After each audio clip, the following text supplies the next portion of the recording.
and she was going to keep doing it for as long as possible.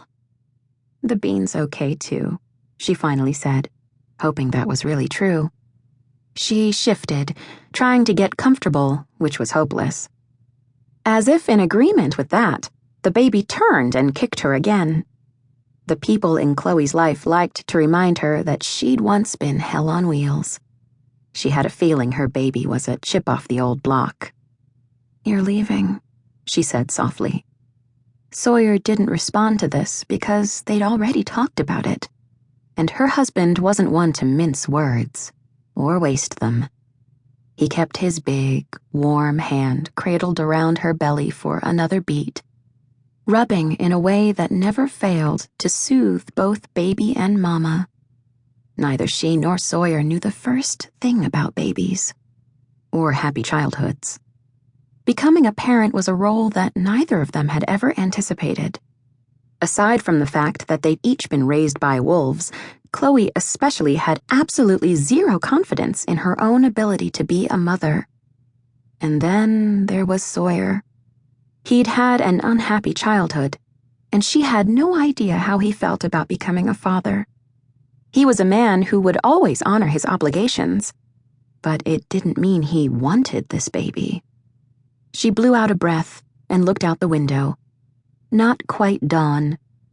2 weeks before Christmas, and the trees were dusted with snow, as all of Lucky Harbor was. Winter on the Pacific Northwest coast was only for the hardy, and there was no one more hardy than her husband. His head was dipped to the task of rubbing her baby bump. He had thick brown hair that contained every hue under the sun and fell over his forehead in front when he was in the shower or otherwise occupied in bed. It was tamed now only because it was still damp from a shower, and he'd clearly used just his fingers to shove it back. When the baby settled, he dropped his hand from her and went back to his packing. Chloe watched as Sawyer pulled a gun from the safe, checking it with the ease of a man whose gun was an extension of himself. And then it, too, went into the bag. She knew from experience that he had at least one other gun on him, and most likely a knife as well.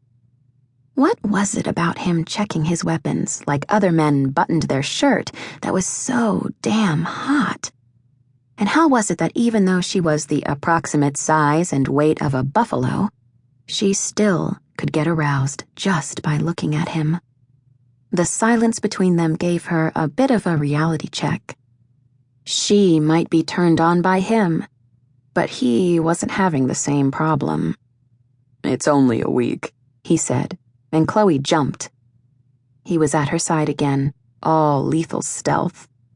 He set her fast-acting asthma inhaler on the nightstand for easy reach, and then her cell phone, which he'd no doubt charged for her since she'd forgotten. His bag hung from his shoulder, and he watched her from those fathomless eyes. If she looked closely, she could see the gold flecks in them.